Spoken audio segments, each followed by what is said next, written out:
బంగాళాఖాతంలో ఏర్పడిన అల్పపీడనం కోస్తా తీరం వైపు దూసుకొస్తుంది. రాబోయే 24 గంటల్లో వాయువ్య దిశగా పయనిస్తూ ఉత్తర తమిళనాడు, దక్షిణ కోస్తా తీరాల వైపు వెళ్లనుంది. తర్వాత కోస్తా తీరం వెంబడి కదలనుంది. దీని ప్రభావంతో శుక్రవారం వరకు ఏపీ, తమిళనాడు రాష్ట్రాల్లో భారీ వర్షాలు కురిసే అవకాశం ఉందని ఐఎండీ పేర్కొంది. గురువారం విజయనగరం, విశాఖపట్నం, అనకాపల్లి, కాకినాడ జిల్లాల్లో భారీ నుంచి అతి భారీ వర్షాలు, శ్రీకాకుళం, అల్లూరి సీతారామరాజు, డాక్టర్ బిఆర్ అంబేద్కర్ కోనసీమ, శ్రీ పొట్టి శ్రీరాములు, నెల్లూరు, తిరుపతి జిల్లాల్లో భారీ వర్షాలు కురిసే అవకాశం ఉంది.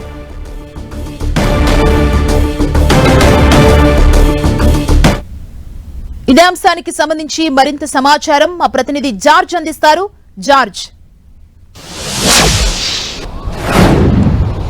ఆగ్నేయ బంగాళాఖాతంలో ఏర్పడిన అల్పపీడనం క్రమంగా బలపడి నైరుతి బంగాళాఖాతంలో తీవ్ర అల్పపీడనంగా మారింది. ప్రస్తుతం ఇది ఉత్తర తమిళనాడు, దక్షిణ కోస్తాంధ్ర వైపు పయనిస్తూ ఉంది. రాగల 24 గంటలు ఇది కోస్తాంధ్ర తీరాల వైపు చేరుకునే అవకాశం ఉన్నట్లు వాతావరణ శాఖ చెబుతుంది. దీని ప్రభావంతో ఈ రోజు చూసుకున్నట్లయితే కనుక విజయనగరం, విశాఖ, అనకాపల్లి, కాకినాడ జిల్లాలో భారీ నుంచి అత్యంత భారీ వర్షాలు, అలాగే అల్లూరి సీతారామరాజు జిల్లా, తిరుపతి, నెల్లూరు, చిత్తూరు జిల్లాల్లో సైతం కూడా భారీ వర్షాలు, మిగిలిన చోట్ల నుంచి తేలికపాటి నుంచి భారీ వర్షాలు కురిసే అవకాశం ఉన్నట్లు వాతావరణ శాఖ చెబుతూ ఉంది. అయితే మనం ప్రస్తుతం చూసుకోవచ్చు, అల్పపీడన ప్రభావంతో చూసుకున్నట్లయితే గాలుల వేగం కూడా అత్యంత వేగంగా వీస్తున్నాయి. తీరం వెంబడి గాలుల వేగం దాదాపుగా 35 నుంచి 45 కిలోమీటర్ల వేగంతో వీస్తున్నాయి. సముద్రం సైతం కూడా అల్లకల్లోలంగా మారింది.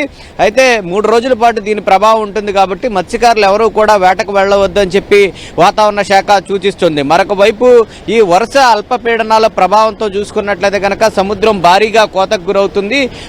నిన్నటికి ఈ రోజుకి చూసుకున్నట్లయితే కనుక భారీగా కోతకు గురైన పరిస్థితిని అయితే మనం చూసుకోవచ్చు. ఏదైతే కోస్టల్ బ్యాటరీ వద్ద నుంచి ఇక్కడ కురుసుర సబ్మెరీన్, అలాగే వైఎంసీఏ వద్ద వరకు కూడా పలు చోట్ల బీచ్ అయితే కోతకు గురవుతున్న పరిస్థితి అయితే కనిపిస్తూ ఉంది. వాతావరణంలో మార్పులు చోటు చేసుకోవడం, వరుసన అల్పపీడనాలు ఏర్పడడం, సముద్ర మట్టాలు పెరిగిపోవడంతో ఈ బీచ్ కోతకు గురవుతున్నట్లు నిపుణులు అయితే హెచ్చరికలు జారీ చెప్తూ ఉన్నారు. ముఖ్యంగా చూసుకున్నట్లయితే కనుక రాబోయే 3 రోజుల పాటు కూడా ఇదే పరిస్థితి ఉంటుంది కాబట్టి తీర ప్రాంత ప్రజలు, అలాగే లోతట్టు ప్రాంత ప్రజలు సైతం కూడా అప్రమత్తంగా ఉండాలని వాతావరణ శాఖ చెప్తూ ఉంది. మరొక వైపు రైతులకు సైతం కూడా హెచ్చరికలు అనేవి జారీ చేసింది. ఏదైతే పంట పొలాలు ఏవైతే ఉన్నాయో వాటిలన్నింటిని కూడా భద్రపరచుకోవాలి, కోతలు ఏమైనా ఉంటే వాటిలన్నింటిని కూడా వాయిదా వేసుకోవాలంటూ కూడా చెప్తూ ఉంది. అయితే ఇది ఈ రోజు అంటే ఇది తీవ్ర అల్పపీడనంగా కోస్తాంధ్ర వైపు వస్తూ ఉంది కాబట్టి ఇది బలపడుతుందా లేదా బలహీన పడుతుందా అనేది మరికొద్ది గంటల్లో తెలిసే అవకాశం ఉన్నట్లు వాతావరణ శాఖ చెప్తూ ఉంది.